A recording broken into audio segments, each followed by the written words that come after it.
kapende di eloko yango bozelaki eye sango ya mokweke ya mbiji pona bino nyonso ba ressortissant sud ubangi bana egemena ya bilu yango yo compagnie africaine d'aviation CAA na mokuse oyo mesana kopesa bilengi azongisi bavol na ville ya Gemena désormais bokobanda kozwa 2 fois par semaine veut dire lundi na jeudi bavol vers Kinshasa Gemena Kinshasa kasi bavol yango pe na avion bimpuka te kasi na Airbus A320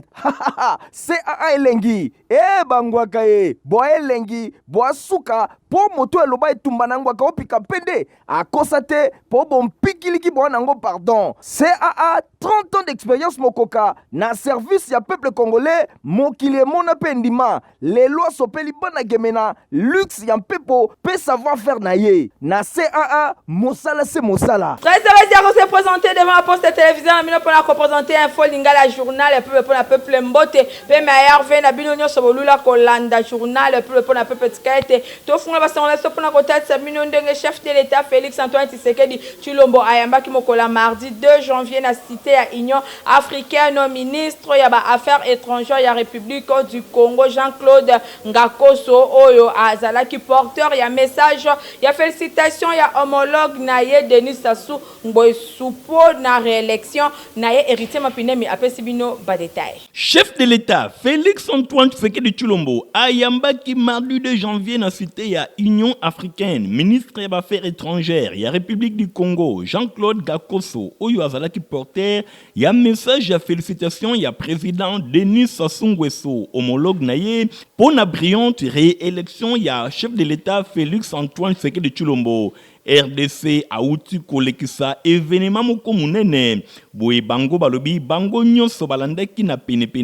pe ba rendre hommage et paye ya grand peuple ya République démocratique du Congo pour na échéance démocratique oyo euti kozala respecter ndenge Ngakoso Jean-Claude atalisaki na suka ya audience na ye alobi perfection ezalaka te na mokili oyo essentiel oyo euti kosalema selon diplomate ya République du Congo alobi esengo ezali makasi na Brazzaville après publication ba résultat provisoire et pas ya commission électorale nationale indépendante a félicité ba autorité ya République démocratique du Congo pe akumisi maturité ya peuple congolais pour na calme oyo et régner na ville ya Kinshasa capitale ya République démocratique du Congo pe ensemble ya territoire nyonso wana ezali kotalisa ba relation entre RDC na Congo Brazzaville. Jean-Claude Ngakoso a affirmé que ezali bongo malamu atei lisusu ba peuple nyonso mibale baye bana komi pesa te na makambo etali ba réseaux sociaux pona ye ba relation entre deux Congo ezali eloko moko ya makasi pe ya motuya oyo esengeli baye bana kobatela yango. Congo Brazzaville ndenge abakisi ezali bongo na liste ya ba pays ebele ya Afrique to organisation régionale oyo ba félicité président Félix Antoine Tshisekedi Tshilombo après victoire na ye na suka ya élection oyo elekaki le 20 décembre 2023 oyo ezalaki publié le 31 décembre et uti koleka et pa ya commission électorale nationale indépendante. To poursuivre la biso na ngambo seni pour la rotation de commission électorale nationale indépendante a poussé convocation ya électorat pour la élection ya ba sénateur gouverneur pe vice gouverneur ya ba province pe azali koyebisa lisusu ke a poussé publication ya ba député national pe provinciaux oyo ezalaki prévu pour na le 3 janvier nyonso wana pour na compilation ezana nous en cours. Na page na biso ya rétro ya année 2023 to talisaki binomvula eleki milulu ya G ya francophonie et pas yuapi premier ministre a lancé qui campagne ya communication pe Isidore Kwanza atambola ki bisika ebele pour na sensibiliser population. En moins, il y a un mois, il y a coup d'envoi, il y a 9e G, il y a francophonie, campagne, il y a sensibilisation, il y a proximité, et zali koko bana ville, il y a Kinshasa, na district, il y a Tchango, Bukolo, il y a samedi 1er juillet, et Outi Koleka, et zalaki tour, il y a district, il y a Funa, Boy célèbre, et rond-point victoire, na quartier Matongé, na commune, il y a Kalamu, et zalaki première étape pour na commune, il y a Kalamu, parade, il y a Masano, mascotte, il y a G, Ibandaki, n'avenue du stade, tu na rivière Kalamu, pour na Koleka, na quartier chaud, il y a Matongé, fief, il y a Papa Wemba, pour na construire que ça na place des artistes, na rond-point victoire. parade oyo et même qui bato ebele na son ya musique ba danse pe ba spectacle ya ndenge na ndenge ya ba saper ba adepte ya ba haute couture ya élégance vestimentaire bango moko ba siraki show ya bonheur ya foule oyo ba sangana ki na quelques minutes message ezalaki moko ya mobilisation ya makasi ya population on a parti oyo ya ville ya Kinshasa ba yamba ba 9e juillet ya francophonie oyo ezali ko banda le 28 juillet kino le 6 août 2023 tozali awa na matonge pe ezali azarte to se retrouver na place des artistes ezali symbole moko ya makasi ya quartier oyo eza na symbole ya créativité ya jeunesse kinoise ya musique koleka na sap matonge ezali fief ya bakombo ya minene ya culture ya République démocratique du Congo pe bango ba honorer baje ya francophonie ndenge directeur national Isidore Kwanja Ngembo alobaki epai ya foule Nangambo na bourgmestre ya commune ya Kalamu Charlie Luboya alobi azana esengo ya koyamba comité national ya baje ya francophonie population nyonso ya Kalamu bazana esengo ya koyamba baje ya francophonie infrastructure ebele etongami lokola stade Tata Raphaël ezwami na commune na ye esengeli kozana esengo pona baje oyo ezali ko permettre lelo ba ouvrage ya minene etikala tango molai oyo bilenge ba ko bénéficier responsable ya animation périphérique Eric Mpoi a rappelé Nangambo na que campagne oyo ekokoba kino pendant ba 9e juillet ya francophonie atalisa qui peut bien fondé ya rendez-vous oyo ya jeunesse francophone na Kinshasa.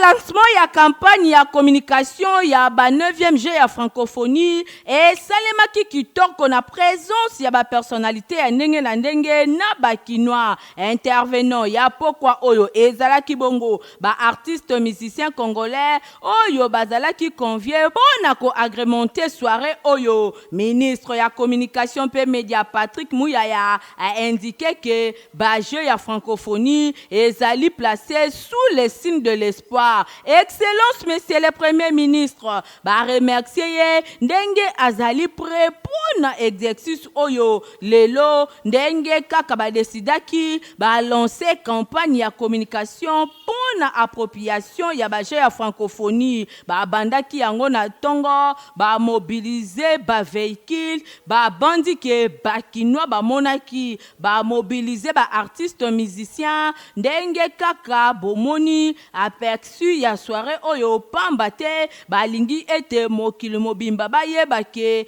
Kinshasa ezali ville la plus accueillante ya Afrique. Excellence monsieur le Premier ministre na mikolo ezali koya bakozala na terrain na président de la République pamba te baje ya francophonie ezali baje ya espoir ezali baje ya solidarité après baje oyo ba congolais bako hériter ba bâtiment oyo ba tongana nute depuis indépendance lelo bazui stade moderne oyo ekoyamba ba compétition africaine. Excellence monsieur le Premier ministre na président de la République bako koma histoire moko ekuba ndenge porte-parole ya gouvernement atalisi bosimba que du 28 juillet au 6 août 2023 du jour mokoka ba athlètes ya ba pays membres ya francophonie bako compétir awa na Kinshasa ba de sites yango eponami ezali bongo stade de Martyrs na stade Tata Raphaël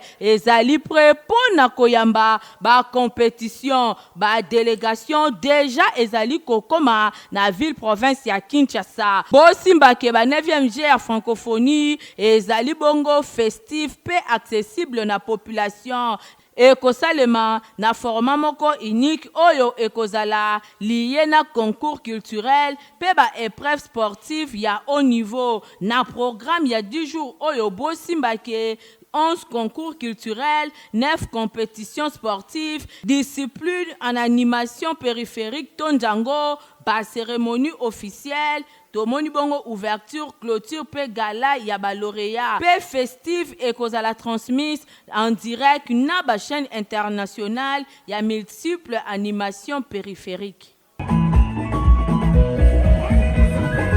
Total saki pendenge nini gouvernement a salaki réunion ya sécurité na sima ya assassinat ya honorable Chérubin okende peto lobelaki procès ya ba kidnapper oyo ba semaka terreur na ville province ya Kinshasa.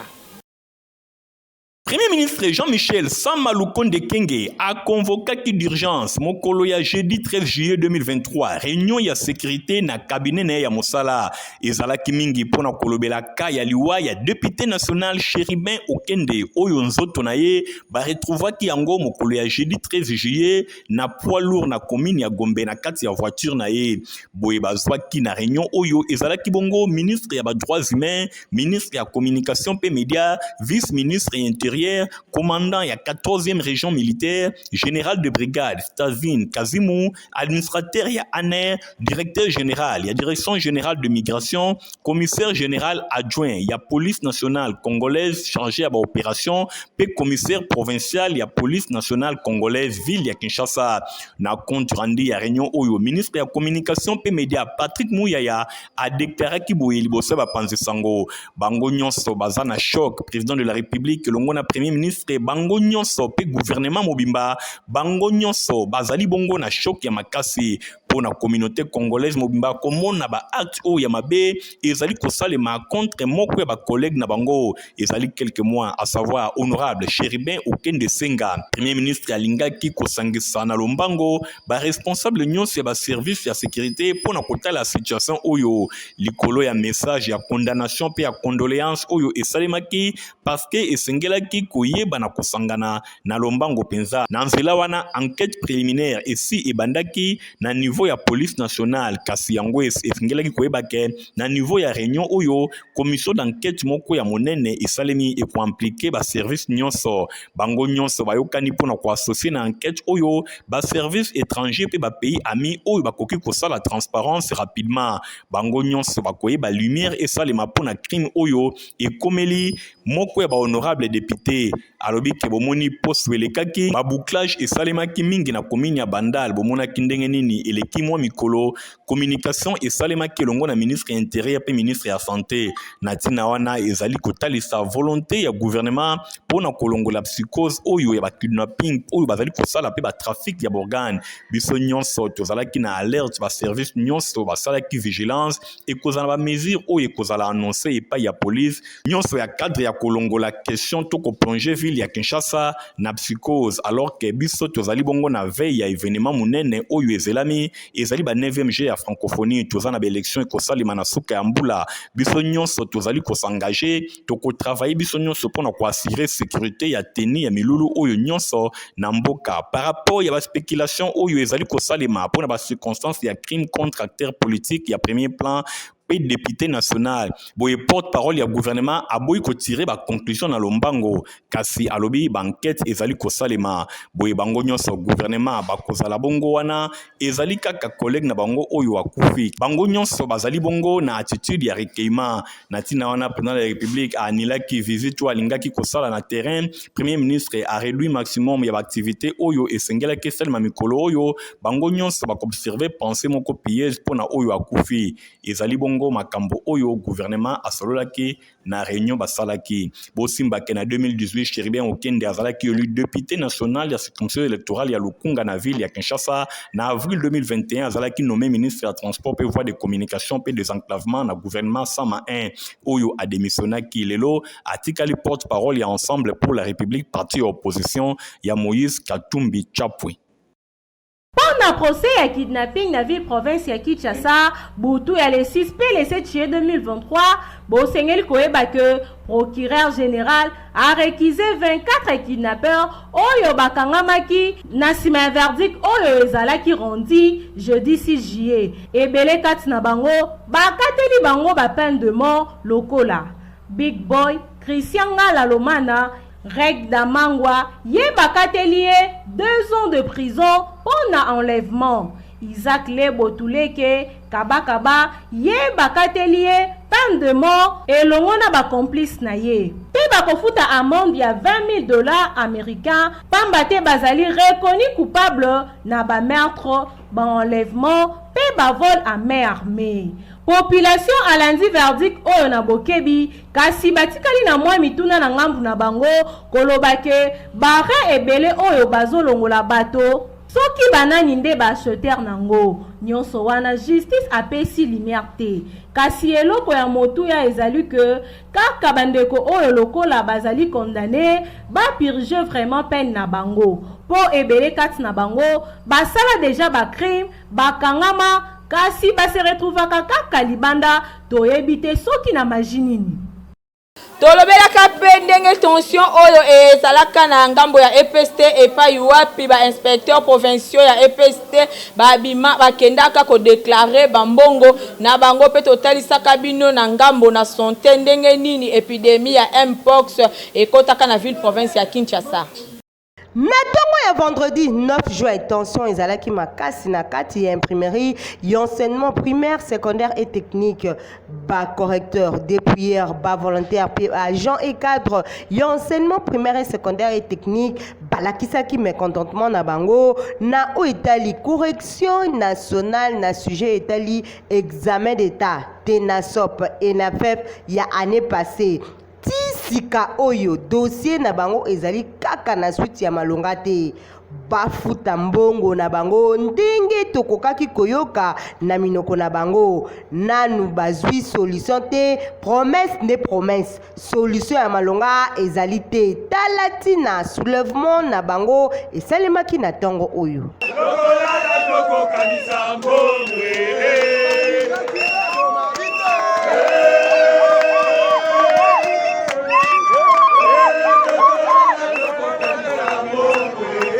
bongo te bambula na bambula dossier oyo ezali ko continuer kaka na français balobaka ouvrier aza ko mériter salaire na ye soki asali mosala soni pasi pe mawa soki situation oyo ezali kaka ko continuer yango wana bazali kosenga balobi yambo te bazongela mosala esenyeli mbongo na bango ezwama na maboko année passée na 2022 na décembre na mars 2023 lisusu a revendikaki pona kosenga te ba régulariser situation ya examen d'état ya ENAFEP 2020 2021 et 2022 pe ya rédaction ya diplôme d'état ezali na ba prime oyo tozwaka sélectivement tozwaka yango te et ezali na prime d'encadrement oyo esali mibu 7 mois tozali kozwa yango te tozali kosenga yango elelo si ya dek azali suspendu pe privation ya salaire na koloba présidente yango tozali kosenga implication personnelle ya président de la République Félix Tshilombo ayeba kokota likambo oyo ba solution yeba kozwama pote examen oyo d'état ezali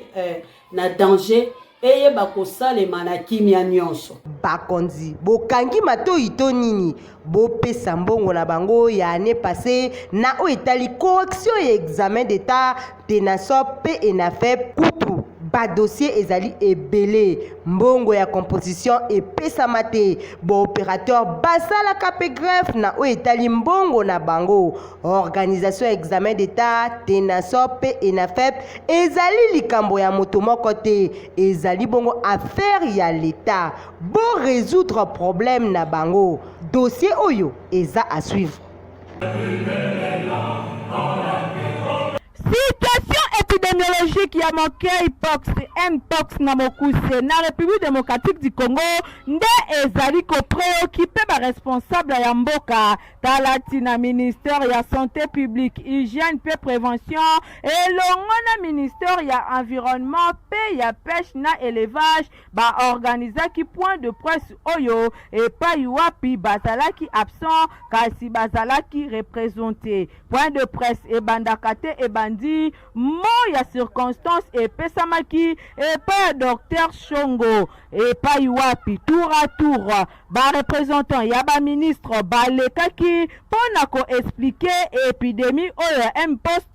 oyo bakino ba mesana ko benga makwakara eza déjà na 17 sur 26 provinces ya République démocratique du Congo parmi ba intervention et salemaki tomonaki pe ya DG ya Institut national de recherche biomédical INRB na mokuse Dr Jean-Jacques Muyembe oyo a expliqué ki malamu danger oyo épidémie mpox ezali ko présenter pour la population locale pe ya bamboka ya nzinga. Dr Jean-Jacques Muyembe alimbola ki pe na ba question nyonso oyo ba journaliste batunaki ye pona ko comprendre soki épidémie ya mpox ezali penza nini. Maladie wana toko éviter yango ndenge nini. Wana ezali éducation tozo pesa na bana surtout na mboka soki boke na zamba bomoni mpuku bomoni écureuil et kufi ou bien za maladie kusimba ngote. Monkeypox ils ont transmettre aussi na contact peau na peau hein. Lokola mwana moke azana monkeypox mama na ye azo simba ye azo pesa mabele mama ko zwa monkeypox. Mobali azana monkeypox avant na mwasi na ye akoko transmettre ye monkeypox dans contact.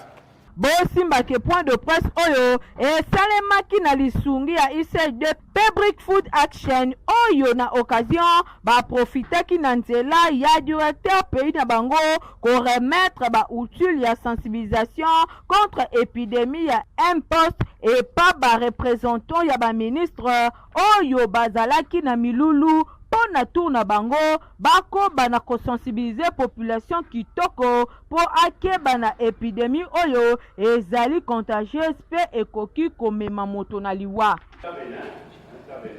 Totalisaka bino pendenge nini honorable Nerombungu a inauguraka quartier général na ye pona campagne. Honorable Nerombungu Fumabanga Moyo azali kokoba na organisation kitoko po ete ba base na ye bazala bongo rassuré na tango bazana bosenga ya komona ye bosimba ke weekend eleki ezalaki événement moko ya kafu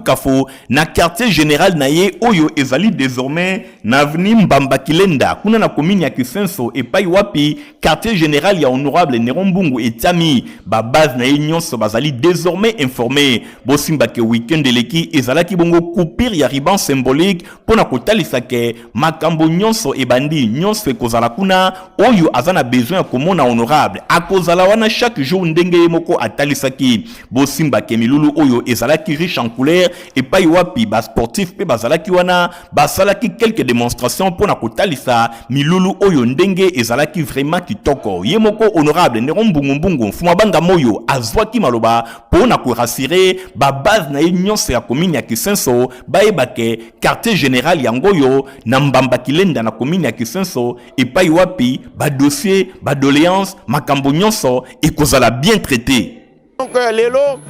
eza événement munene ndeka biso nyonso tomoni oyo ezali quartier général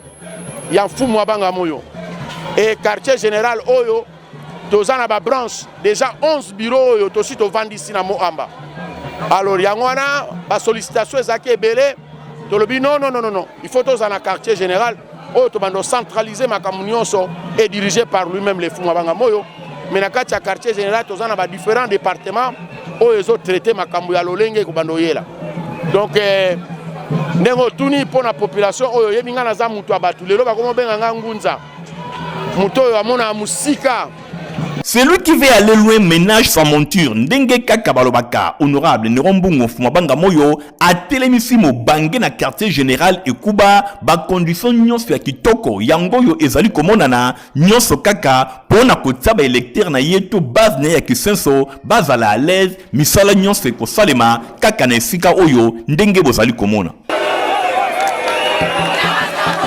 Bavolo ya Kinshasa, Gemena Kinshasa, et ici, et bandaki à travers Airbus A320. Oui, parce que premier vol, Salemaki qui toko kuna na aéroport ya Gemena. 50 nde ezalaki Air Oyo Airbus A320 ya compagnie africaine d'aviation CAA na bokuse et kitaki pona mbala liboso na aéroport national ya Gemena depuis bakangaka escale Oyo na 2016 na pied d'avion tomonaki maire ya Gemena Jacob Luba ya Mbuka Oyo asaluaki commandant à bord Lick Scripsens na ba membre nyonso ya équipage avant amema bango po ba saluer ba chef coutumier ya ville ya Gemena pe bato ya nzinga oyo ba entouraki président national ya association socio-culturelle Ngambe Bouclier Mbaka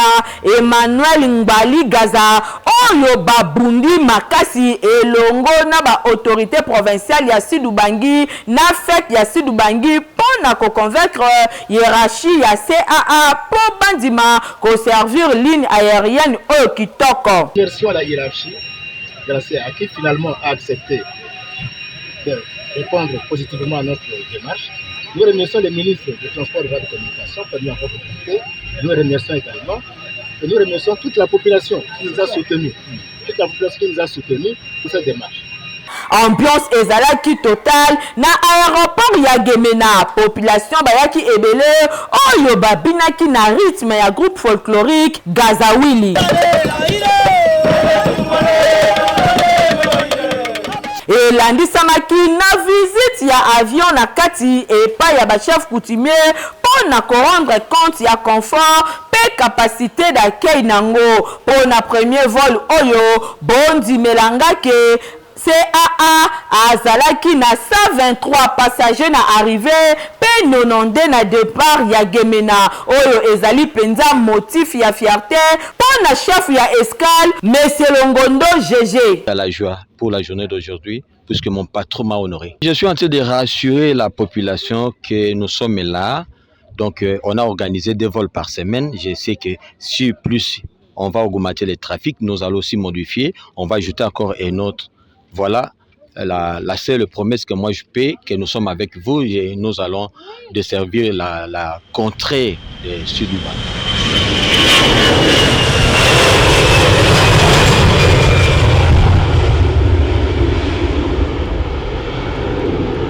Eric Travel, agence de voyage, assure sur Zalibongo Kokumba Mepa na Emo Komo na Mboka Eric Mwamba Nathalie Kela Kapenda. Yango oyo mwana kin ozana posa kokende partout na ba pays nyonso ya Schengen na yebisa bino l'homme ambassadeur ya développement mwana mboka Eric Mwamba aza kosunga yo na ba démarche na yo ADG Eric Mwamba elongo na agence Eric balobi sa confiance ya sur agence Eric Travel droit ngara binde na pesa. Tunanga nini mwana mboka Eric Mwamba alobi bonne année na Noël na yo yango oyo. Baki bien famille d'accueil eza mobimba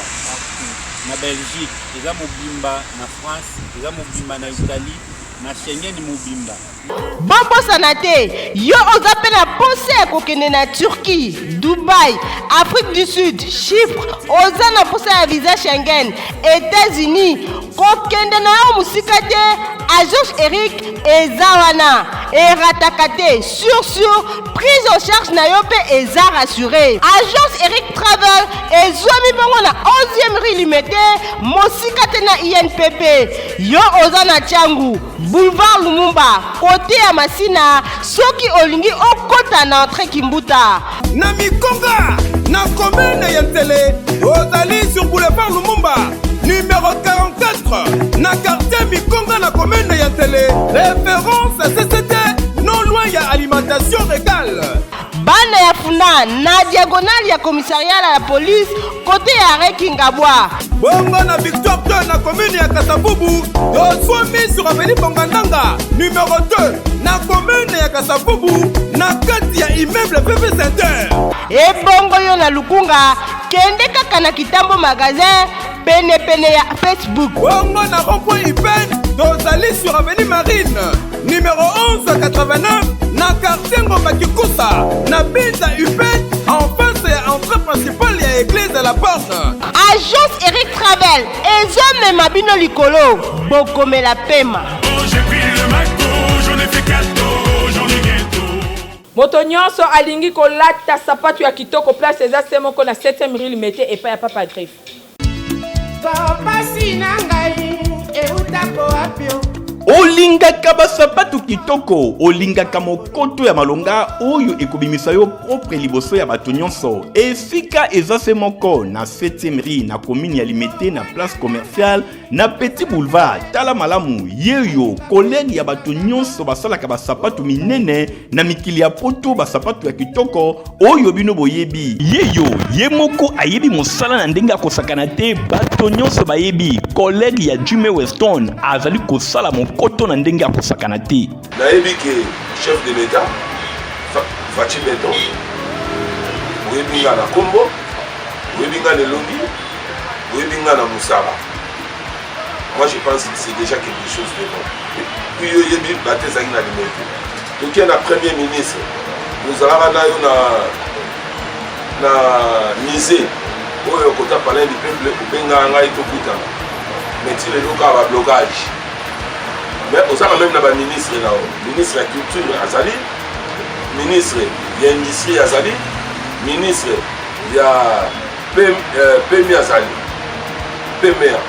Mais pourquoi tu es beaucoup de changa maboko, on a bien diminué le taux de chômage. Pour nous les hommes, par contre, on n'a pas grise pour diminuer le taux pour encadrer jeunesse, pour transformer bango. Si on dit que ça la sapate, est-ce que on a besoin de ça pour nous? Je ne pense pas. Automatiquement, à Oluka, Azala, responsable pour qu'il y ait des familles. Mais pourquoi? Dans ça, il était pourquoi? Dans ce cas-là, on a fait un gentil au-delà. Adjoint ils allaient chez Gogo Moulumba, fils gouverneur gentil au-delà. Nous avons même bonne foi. Alors, Ngamoua, mais Bangati n'est pas chef de l'État. Il n'a pas essayé mon compte. Il a dit que ma politique, moi, ma caméra. Mais il fait qu'il bonne foi. Autorité nous suspect bazar. Moi je pense que nous ça la effort et ça devoir dans nous on va devoir dans la salle sur le téléphone à 7e rue place commerciale na Petit Boulevard place partie sur un peu monsieur mon ambassade de Dora Kekele pour mon aller la présence de la salle dans un bien organisé dans ça avec Kanda nous sous l'État le but de soutenir yo yango na bimisi mais il faut soutenir un gars.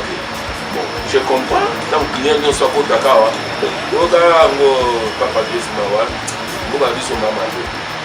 on va soutenir Rio. Il faut Simba Science. Maintenant, dans Simba Science, on a vu la matin. Donc, je suis Ria Awa. Aux ala au sala fête, au dia batunion sur la fête,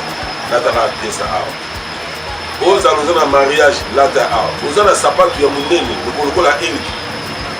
Il y a un ordinaire comme un roi et mort. De Kokao.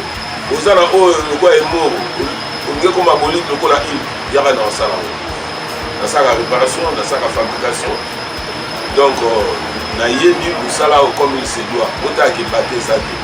Oyoki adresse ezase moko na 7e rue Petit Boulevard na commune ya Limete et pa iwapi ba chaussures ba sandales ba mapapa ezali kosalema na ndenge ya kosakana te soki okoti awa obosani Italie libela. Bon, ce journal, le peuple pour le peuple, il y a mercredi 3 janvier 2024, Yango et Komina Souka Bandekobot Kalamalam. Au revoir. C'est